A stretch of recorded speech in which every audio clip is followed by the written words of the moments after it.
Esther's hands trembled as she held the silver tray, crystal glasses rattling against each other. The entire ballroom had gone silent. Violet Marino stood before her in a crimson gown worth more than Esther had earned in her entire life. Her perfectly manicured finger pointed like a weapon. "Look at this." Violet's voice dripped with venom loud enough for every guest to hear. "The help thinks she belongs upstairs with the guests. Maybe if you spent less time pretending to be something you're not, and more time knowing your place, you wouldn't embarrass yourself like this." Heat flooded Esther's face. But it wasn't shame.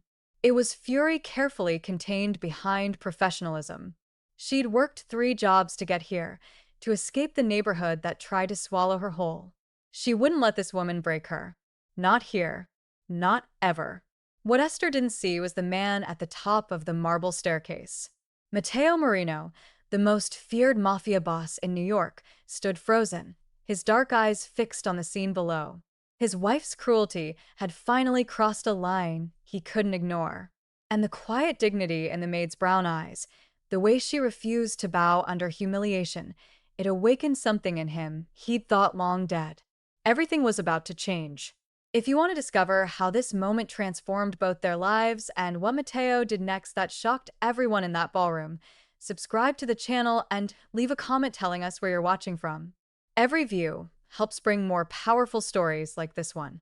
Now, let's go back to where it all began. 3 weeks earlier, Esther Wilson had stood outside the Marino estate with her reference letter clutched in her hand, trying to steady her breathing.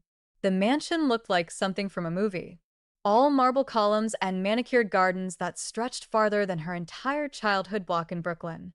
She needed this job. Her sister Mia was sick, medical bills piling up like snowdrifts. The housekeeping position paid triple what she'd been making at the diner, enough to finally breathe, maybe even save. If you're enjoying this story and want to see what happens next, please subscribe to our channel and let us know in the comments where you're watching from. Your support means everything to us as we continue bringing these stories to life. The head of staff, Mrs. Wong, had been kind during the interview. "You'll mostly work the East Wing," she'd explained. "Mr. Marino values privacy and discretion above all else. His business requires it." Esther had heard the rumors. Of course, everyone in New York knew the Marino name, but she'd also heard he was fair to his employees, and right now fairness was all she needed. Her first week passed in a blur of marble floors and expensive art she was terrified to break. She rarely saw Matteo Marino, just heard his presence. The way conversations stopped when he entered a room. The fear and respect that rippled through the staff like electricity. But she saw Violet constantly. The boss's wife swept through the mansion like a hurricane, finding fault in everything, a vase an inch out of place. Dinner served at 7:02 instead of 7. She seemed to take particular pleasure in criticizing Esther. Her comments always laced with implications that made Esther's jaw clench. "Make sure you scrub that floor properly," Violet had said just yesterday, standing over her. "Some stains are so difficult to remove, aren't they? No matter how hard you try, they just linger." Esther had scrubbed harder, channeling her anger into her work. She wouldn't give this woman the satisfaction of seeing her cry. It was Friday evening when Esther first truly encountered Matteo Marino. She'd been restocking the library, her favorite room filled with first editions and leather-bound classics, when the door opened. She turned, expecting Mrs. Wong, and froze. He stood in the doorway, 6 feet of controlled power, in a perfectly tailored black suit. His dark hair was touched with silver at the temples, and his gray eyes, she'd heard people compare them to winter storms, fixed on her with an intensity that made her heart stumble. "I'm sorry, Mr. Marino," she said quickly, already moving toward the door. "I'll finish this later. Stay." His voice was quiet, but absolute, not a request. He moved into the room, and she noticed the exhaustion in his shoulders. The way he touched his temples like fighting off a headache. "What's your name?" "Esther, sir. Esther Wilson." He nodded slowly, his eyes scanning the books she'd been organizing. "You read?" The question surprised her. "Yes, sir. When I can." Something shifted in his expression. Curiosity, perhaps. He pulled a book from the shelf. One of the ones she'd been holding. "Emma" by Harper Michael. Your thoughts? Esther hesitated. Was this a test? But honesty had always been her armor. I think Emma is blind to her own privilege. She manipulates people thinking she's helping them, but she never considers that maybe they don't need her interference. She has to lose everything to finally see clearly. Silence stretched between them. Then, unexpectedly, Matteo Marino smiled. A real smile that transformed his entire face. I've never heard it put quite that way. You're right. He set the book down, but his eyes stayed on her. Esther Wilson. I'll remember that. Then he was gone, leaving her alone with her racing heart and the strange feeling that something fundamental had shifted. That night, as Violet hosted one of her elaborate dinner parties, Esther overheard a conversation that explained everything. Two guests drunk on expensive wine, talking too loudly in the hallway. Poor Matteo, trapped in that arrangement. His father and her father sealed that deal 20 years ago. She gets the Marino name and lifestyle. He gets, well, a wife who cares more about his money than him. Marriage of convenience, the other agreed. Everyone knows they have separate bedrooms. I've never seen two people more indifferent to each other. Esther filed that information away, uncertain why it mattered so much to her. The charity gala was the biggest event the Marino estate had hosted in years. Esther had been working since dawn, helping set up the ballroom, ensuring every detail was perfect. Violet had been particularly vicious all day, finding fault in everything, a stress manifesting as cruelty. This isn't a shelter, girl. Violet had hissed earlier when Esther suggested a flower arrangement adjustment. Don't mistake working here for belonging here. But Esther had kept her head high, kept working. This was what she did. She endured. She survived. The guests began arriving at 8. Politicians, business mogul, people whose shoes cost more than her monthly rent. Esther and the other staff circulated with champagne and hors d'oeuvres, invisible servants in the background of wealth and power.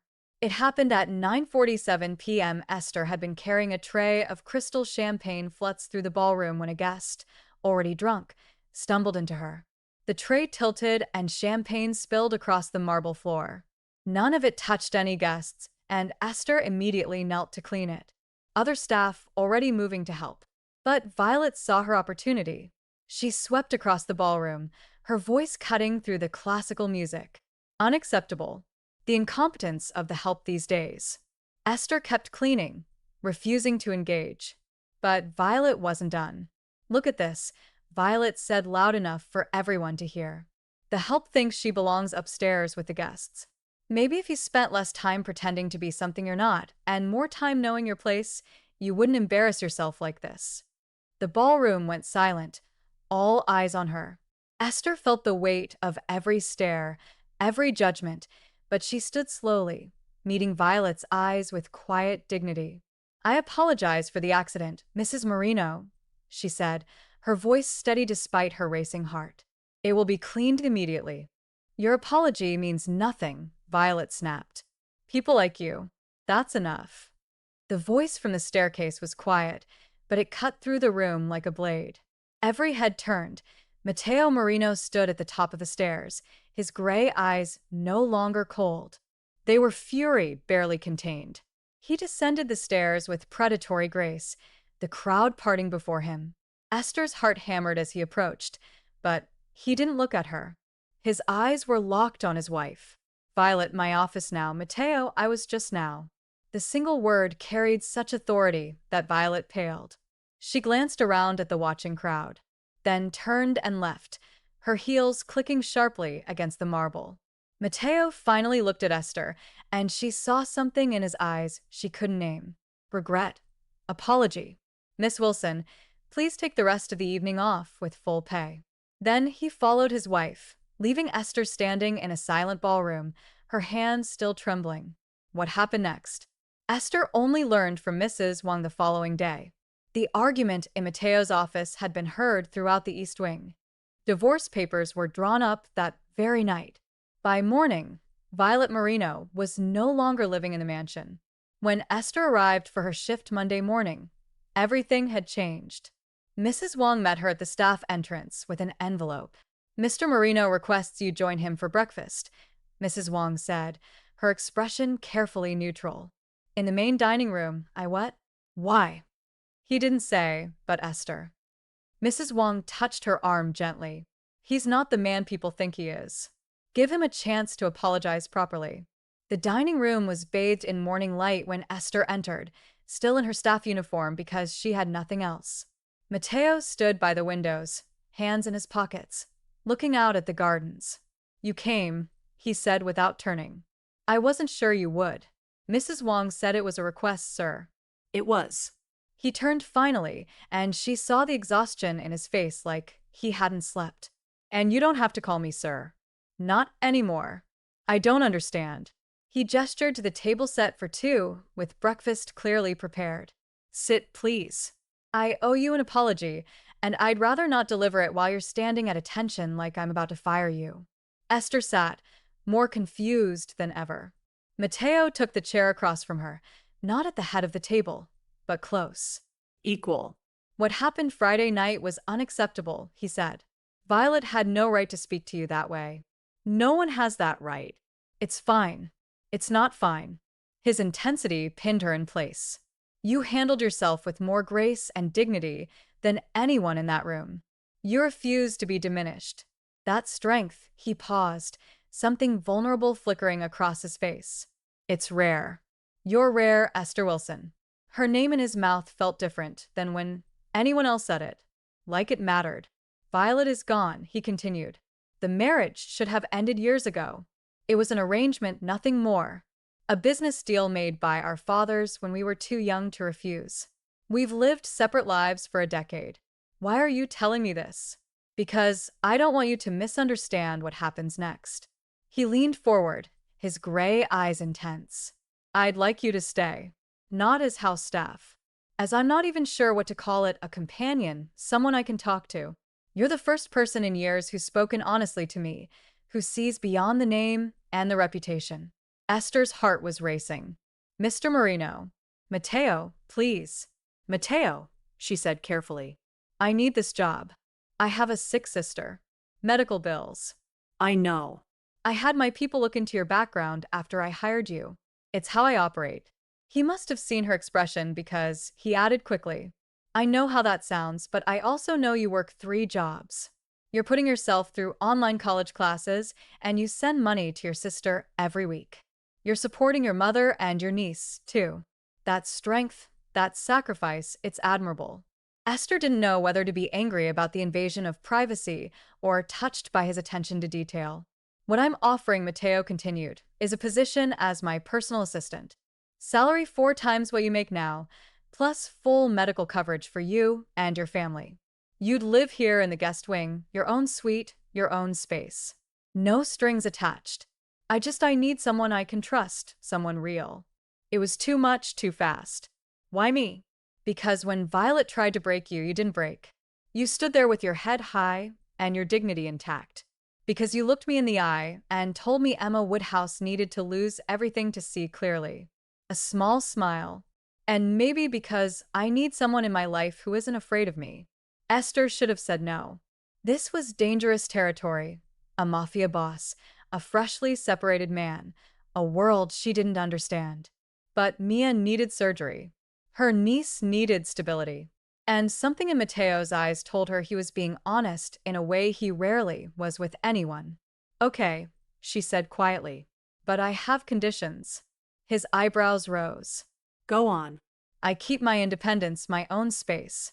Like you said, I'm not some possession, and if I feel uncomfortable or unsafe at any point, I can leave. No retaliation. Agreed. Anything else? I want to finish my degree.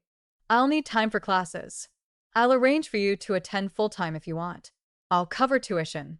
It was too generous. Esther waited for the catch for the moment when he'd reveal what he really wanted, but Mateo just extended his hand across the table. Do we have a deal, Esther Wilson? She looked at his hand, strong, scarred. The hand of a man who'd built an empire through means she probably didn't want to know about. Then she looked at his eyes and saw something that surprised her. Hope. She shook his hand. We have a deal. What she didn't know then was that this handshake would change everything. That danger was already circling. That falling in love with Matteo Marino would become both the most terrifying and most beautiful thing she'd ever experienced. The first month in her new role passed in a surreal blur. Esther moved into the guest wing, a suite larger than the apartment she'd shared with three roommates in Brooklyn. She had her own bathroom with a tub that could fit three people, a sitting room with floor-to-ceiling windows overlooking the gardens, and a bed so comfortable she'd woken up the first morning thinking she'd died and gone to heaven. But the strangest part was Matteo. He wasn't what she expected. The man the world feared, the ruthless mafia boss who controlled half of New York's underground, was careful with her, almost gentle. He kept his distance, respected her space, and their interaction stayed professional until they didn't. It started small, morning coffee together while they reviewed his schedule. Conversations that drifted from business to books, from strategy to stories about their lives. He told her about growing up in the Marino family, the weight of expectations, the violence he'd witnessed too young. She told him about Brooklyn, about Mia's illness, about their mother who worked double shifts and still sang in the church choir every Sunday. "You miss them," Matteo observed one morning, watching her face as she talked about her niece every day. "But this job, it means I can actually help them now. Mia's surgery is scheduled for next month, because of you." Something flickered in his eyes. "Not because of me, because you had the courage to take a risk. You saved your sister, Esther. I just provided the means." The way he saw her, truly saw her, it was intoxicating and terrifying in equal measure. The shift happened on a Thursday night. Esther had been in the library working on a paper for her ethics class when Matteo found her. He looked different, his tie loose, his jacket gone, exhaustion, and something darker written across his face.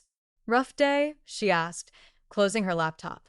He laughed, but there was no humor in it. "We lost a shipment. Rival family hit one of our warehouses. 3 of my men are in the hospital." He moved to the bar, poured himself whiskey. "Sometimes I wonder if I'm just perpetuating the cycle. Violence breeding violence, never ending." Esther had learned not to judge his world. She didn't understand it. Probably never would, but she'd seen enough to know it wasn't simple. "Are your men going to be okay? They'll live. I made sure they have the best care." He drank, staring at nothing. But their families had to get those calls tonight. Their kids had to hear that Daddy was hurt because of choices I made. She crossed the room to him, uncertain but compelled. "You protect people, Matteo." I've seen it. "The families in Little Italy who don't have to pay protection money to anyone else. The businesses you keep safe. The employees you treat fairly. Yes, there's violence. Yes, there's darkness, but there's also light. You're not just perpetuating the cycle. You're trying to change it." He looked at her, then really looked at her, and she saw the vulnerability he kept locked away. How do you do that? Do what? "See the best in people? Even someone like me? Someone like you?" She shook her head. "You mean someone who paid for my sister's surgery without me even asking? Someone who respects my boundaries and treats me like an equal? Someone who reads Harper Michael and actually understands it?" A smile tugged at his lips. "When you put it that way, you're a good man, Matteo Marino. You're just in a bad business." The air between them changed, charged, dangerous. He set down his glass and moved closer, close enough that she could smell his cologne, see the flecks of silver in his gray eyes. "I shouldn't feel this way about you," he said quietly. "It's too soon after Violet. You work for me. You're 15 years younger. There are 1,000 reasons this is wrong." Her heart hammered against her ribs. And yet I think about you constantly. The way you laugh when something surprises you. The concentration on your face when you're studying. The strength you don't even realize you have." His hand lifted, hovering near her face, but not touching. "Tell me to stop. Tell me I'm crossing a line, and I'll walk away. I'll never mention it again." Esther knew she should. This was dangerous territory, a path that could only lead to complications. But when had she ever taken the safe road?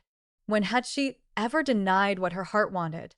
"I can't tell you to stop," she whispered, "because I feel it too." The words were barely out before his lips found hers.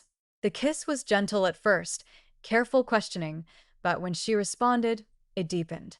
Her hands found his chest, feeling his heart racing as fast as hers. His arms wrapped around her waist, pulling her closer, and she felt safe and on fire all at once. When they finally broke apart, both breathing hard, he rested his forehead against hers. "This changes everything," he said. "I know. My world. It's dangerous, Esther. People will try to use you to get to me. Rival families, enemies I've made. If they know you matter to me, I'm not afraid. You should be." But he kissed her again, softer this time. "I'll protect you, whatever it takes. Nothing will hurt you while I'm alive." It should have sounded possessive, controlling, but the way he said it, like a promise, like a prayer, it just felt like love. They spent that night talking, kissing, slowly exploring this new territory between them. Matteo was careful, respectful, never pushing for more than she was ready to give. When she finally fell asleep on the library couch, her head on his shoulder, he carried her to her room and left her there with a kiss on her forehead. The next weeks were a dream. They kept their relationship quiet, not hiding exactly, but private. The staff noticed but said nothing. Their loyalty to Matteo absolute. He courted her properly despite technically already living together. Dinners out at restaurants where he knew they'd be safe. Walks in Central Park with his security trailing discreetly. Quiet nights in the library where they talked about everything and nothing. "Tell me about your childhood," she asked one night, curled against him on the couch, his expression darkened. "Not much to tell. My father was hard, believed in teaching through pain.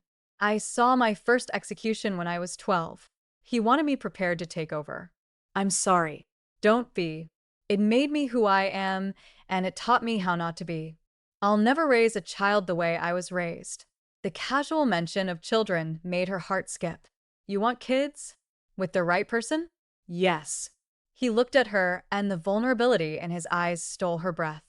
"With you specifically? I'd want everything." It was too soon for declarations like that. They'd only been together 2 months. But Esther felt it too. The certainty, the rightness of them together, like puzzle pieces that finally fit. "My turn for question," Matteo said. "What do you want, Esther?" "Long term. After you finish your degree. After you've saved enough money. What's your dream?" No one had ever asked her that. Her entire life had been about survival, about getting through today so there could be a tomorrow. Dreams felt like luxuries for other people. "I don't know," she admitted. "I used to think about being a teacher or maybe a social worker helping kids from neighborhoods like mine, but that feels impossible now." "Why impossible?" "Because I'm dating a mafia boss." She said it lightly, but the truth of it hung between them. "I don't think the Board of Education would approve." Matteo was quiet for a moment. "Then what if you didn't have to choose? What if you could do what you wanted, and I'd make sure you were safe doing it?" "That's not realistic." "I'm getting out, Esther." She sat up, staring at him. "What?" "The family business. I've been laying the groundwork for years, legitimizing our operations, cutting ties with the worst elements. I'm 38 years old, and I'm tired of the violence. Tired of looking over my shoulder. I want," he cupped her face gently, "I want a real life, a normal life with you if you'll have me." Tears pricked her eyes. "Matteo, I know it won't happen overnight. These things take time, careful planning. But in 5 years, maybe 10, I could walk away clean. We could be together without all this danger hanging over us. You could teach. We could have a family. We could be normal." It was everything she didn't know she wanted. "Yes," she whispered. "Yes to all of it." He kissed her then, deep and thorough, sealing the promise between them. When they finally broke apart, both breathless, he smiled. That rare, genuine smile that transformed his entire face. "I love you, Esther Wilson. I know it's fast, and I know I don't have the right to feel this way yet, but I do. I love you. I love you, too," she said, and meant it with every fiber of her being. They didn't know that across the city, in a warehouse Matteo no longer controlled, Violet Marino sat across from Matteo's most dangerous enemy. Didn't know she was trading information for revenge. Didn't know that in 48 hours everything would explode. They just held each other in the library, believing that love could conquer anything. They were about to find out exactly what anything meant. The call came at 2 a.m. Esther woke to Mateo's phone buzzing violently on the nightstand. She'd fallen asleep in his room after a late movie night, still fully clothed and above the covers because they were taking things slow. Mateo answered instantly, his voice sharp. What?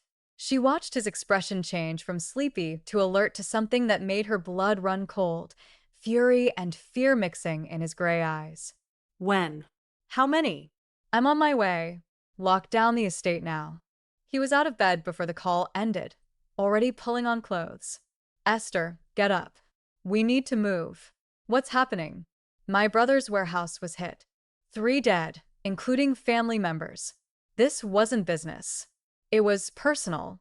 And Marco Castellano is claiming responsibility. The name meant nothing to Esther, but the gravity in Mateo's voice told her everything she needed to know. What does that mean for us? He stopped, meeting her eyes. It means they know about you. Marco doesn't hit family unless he's sending a message. He's telling me that nothing I love is safe. Fear spiked through her, but she pushed it down. Then what do? I move you somewhere secure, safe house, probably out of state. 24-hour security until this is resolved. No. He stared at her. Esther, this isn't negotiable. I'm not leaving you. She stood facing him. You said we were in this together. You don't get to lock me away like some princess in a tower while you go to war. If something happened to you while I was hiding, I never forgive myself. She crossed to him, taking his hands. I'm not helpless, Mateo. I survived Brooklyn streets that would make your soldiers nervous. I can handle this. The conflict in his eyes was painful to watch. The desire to protect her wearing with respect for her strength. Finally, he nodded. You stay with me, but you follow my orders without question. Agreed. Agreed. The next 3 days were chaos. The Marino estate became a fortress. Armed guards at every entrance. Security sweeping the grounds constantly. Movement restrictions for everyone inside. Mateo barely slept. Constantly on the phone or in meetings with his captains planning their response. Esther watched him transform. The gentle man who read Harper Michael and talked about having children disappeared, replaced by the ruthless boss everyone feared. He was calculating, cold, efficient. But with her in the rare moments they were alone, he was still soft. I'm sorry you have to see this side of me, he said the second night after a particularly brutal meeting she'd sat in on at his insistence. I knew what you were when I fell in love with you, she replied. All of it, the good and the dangerous. You don't get to apologize for protecting your family. You shouldn't have to accept this. Maybe not, but I do because you're worth it. On the 4th day, they got the break they needed. One of Mateo's informants revealed that Violet had been working with Marco, feeding him information, including details about Esther's importance to Mateo. She'd orchestrated everything out of spite, unable to accept that Mateo had moved on. The fury that crossed Mateo's face when he heard this was terrifying, but he controlled it, channeling it into strategy. We end this tonight, he told his captains. But we do it clean. No civilian casualties, no collateral damage. We remove the threat, and we send a message. The Marino family protects its own. As the men dispersed to prepare, Mateo pulled Esther aside. I need you to stay here in the safe room. Please don't fight me on this. She wanted to argue, but she saw the fear beneath his calm exterior. This wasn't about control. It was about love. Okay, but you come back to me. Promise always. He kissed her deep and desperate. I love you. Remember that. No matter what happens, I love you, too. She watched him leave, every instinct screaming at her to follow. But she'd made a promise. The safe room was in the basement. Reinforced steel, surveillance screens showing every angle of the estate, communication equipment connecting to Mateo's team. Mrs. Wong stayed with her, both women silent as they watched the screens. Esther saw Mateo's convoy leave at 8 p.m., then nothing but waiting. The call came 3 hours later. Mateo's voice strained but alive. It's done. Marco's organization is crippled. He's agreed to terms. Full retreat from our territory. Formal apology to the family. Violet's been handled. She'll be leaving the country permanently. Are you hurt? Minor injuries. Nothing serious. I'm coming home. But when the convoy pulled through the gates 30 minutes later and Esther ran out despite Mrs. Wang's protests, she saw the blood on Mateo's shirt, the exhaustion in his posture. "You said minor injuries," she accused, hands already examining him for wounds. "They are minor compared to what could have happened." He pulled her into his arms, holding her like she was the only thing keeping him upright. "It's over, Tormo. You're safe." "We're safe," she corrected. "Both of us." They went inside together, and Mateo let his second in command handle the cleanup. In his room, Esther helped him out of his ruined suit, cleaned the cuts and bruises, bandaged what needed bandaging. They didn't talk, communicating through touch instead. When she finished, he pulled her onto the bed, wrapping around her like he was afraid she'd disappear. "I could have lost you today," he whispered against her hair. "I could have made the wrong call, been a second too slow, and you'd have been the target instead of me. But you didn't. I'm here. We're both here. Esther, I need you to understand something." He pulled back to look at her. "This is my life. I'm working to get out to build something different, but that takes time. There will be more threats, more danger. I can minimize it, but I can't eliminate it completely. If you want to walk away now, I'll understand. I'll make sure you and your family are set for life. I'll never contact you again, if that's what you want." She looked at this man, this complicated, dangerous, beautiful man who'd somehow become her entire world, and knew her answer. "Do you remember what Emma had to learn?" She asked quietly, his brow furrowed in confusion. That she was blind to her privilege. That and something else. She had to learn that love isn't about safety or convenience. It's about choosing someone, knowing all their flaws, all their complications, and saying, "I want this anyway." Taishi had to risk everything to get her happy ending. Understanding dawned in his eyes. "I'm choosing you, Matteo Marino. All of you. The Mafia boss and the man who reads Michael. The danger and the safety you provide in equal measure. I'm choosing this life, these risks, because you're worth it. We're worth it." He kissed her then, and it felt like a beginning, like everything they'd been through had led to this moment. This choice to love despite the odds. "Marry me," he said against her lips. "Not because it's practical or safe or smart. Marry me because I can't imagine my life without you in it. Because you make me want to be better. Because you see me, really see me, and love me anyway." "Yes," she said without hesitation. "Yes to everything." They made love that night for the first time, slow and careful and perfect. And when Esther woke the next morning wrapped in Mateo's arms, sunlight streaming through the windows, she realized something profound. She wasn't the poor girl from Brooklyn anymore. She wasn't just surviving. She was living fully, completely, dangerously alive, and she'd never been happier. 5 years later, Esther stood in the garden of what everyone still called the Marino estate, though the name had changed legally 3 years ago. Matteo Marino, now Matteo Marino Wilson, having taken her name, too, had made good on his promise. The family business had been legitimized. The dangerous elements sold off or shut down. He now ran a security consulting firm and real estate development company, both wildly successful and completely legal. Their daughter, Amara Rose, ran across the lawn, chasing butterflies, her dark curls bouncing. She had Esther's eyes and Mateo's determination, a combination that promised future trouble and joy in equal measure. "Mama, watch," Amara called, attempting a cartwheel and ending in a giggling heap. "Beautiful baby girl." Esther laughed, her hand resting on her pregnant belly. Their son was due in 2 months, and Mateo had already promised to be even more overprotective than he'd been the first time. Speaking of which, he emerged from the house with Mia and her family. Healthy now, 5 years cancer-free and thriving. Mia's daughter ran to join Amara, and the sisters-in-law hugged. "This is perfect," Mia said, looking around at the garden party Esther had organized. "Who would have thought our lives would turn out like this?" "Not me," Esther admitted. "But I'm grateful every day." Mateo appeared at her side, sliding an arm around her waist and pressing a kiss to her temple. "Mrs. Marino Wilson, you're supposed to be resting." "I'm pregnant, not broken." But she leaned into him anyway, accepting the support. "How'd the meeting go?" Excellent. The literacy center you wanted? Fully funded. Ground breaks next month.